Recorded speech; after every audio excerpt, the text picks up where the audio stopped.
Hey, I'm Zach McDonald, your real estate agent with Real Property Associates, and we're continuing the conversation how to lose money in real estate. And in this video, I want to talk about overextending yourself. What we're essentially talking about is the financing aspect of it, and we can talk about the personal financing piece of it as well, but there are multiple ways you can overextend yourself. So I see home buyers that push their budget. They can barely make it work and then make a home purchase. It's great if it works out and they get a pay raise down the road, or maybe the spouse or partner starts working and maybe they weren't working before, and you have an increased income. Assuming everything stays the same, that's great. What happens is these are conversations that are just real that I have with people. Maybe a married couple, or maybe you're just living together. Maybe you start talking about having kids and a family and what that looks like. And for some people, that means you have daycare expenses, which also impacts your budget. In other cases, you have a spouse that stays home, whether that's the husband or wife or the man or the woman in the relationship. You have people that are not working, and so you're losing income. So you're either, you have people losing income, or maybe they have a babysitter, but there's other expenses when you have kids or add kids into the mix.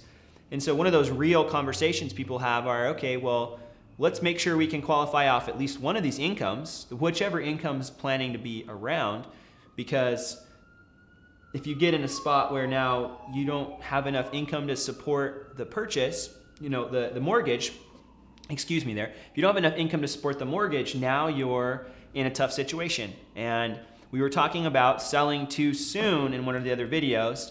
And if you get yourself in a spot where you've overextended yourself financially, maybe you don't have any emergency fund or extra savings set aside for a rainy day, and a rainy day comes, or maybe your family situation changes and now you have somebody not working, or maybe somebody gets sick or hurt or disabled.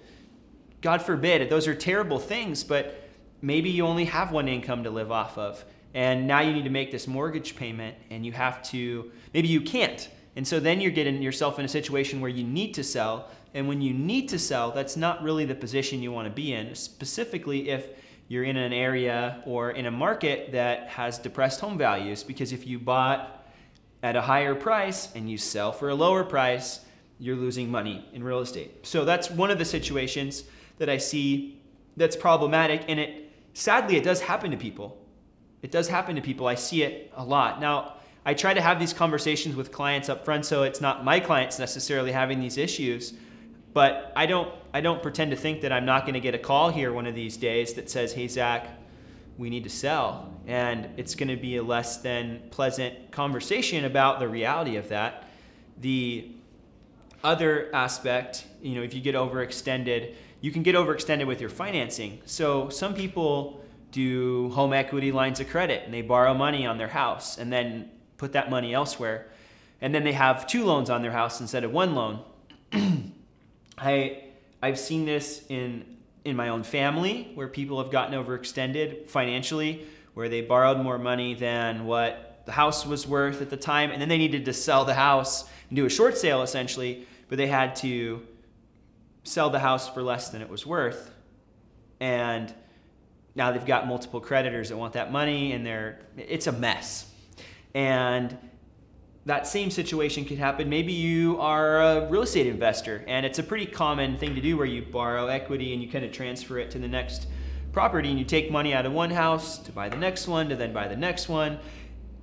It's a debt leverage strategy, which there is some practical benefits to that, but there's also a lot more risk. So the more debt you have, the more risk you have. And if you can't rent out one of your properties, or if the market changes and you're not able to make all these payments, now you're selling off your properties and you're selling them off for less, and you're losing money in real estate. You could potentially be losing all your houses. And you hear these stories, or at least I hear these stories, and sometimes it's somebody that's lost and learned and then done it again a different way. but I see it all the time where people are just leveraging. So be cautious that you don't over leverage yourself, because then you get yourself into a risky position where you might have to sell sooner than you'd like, or sell for less than what you bought it for. So the word here is to be cautious with overextending yourself, whether that's your personal budget or that's your financing. Thanks so much for watching this series, Ways to Lose Money in Real Estate. If you find this content valuable, please consider liking and subscribing to my YouTube channel. And if you want to see other videos like this, please go over to my page and check out the playlist, Ways to Lose Money in Real Estate.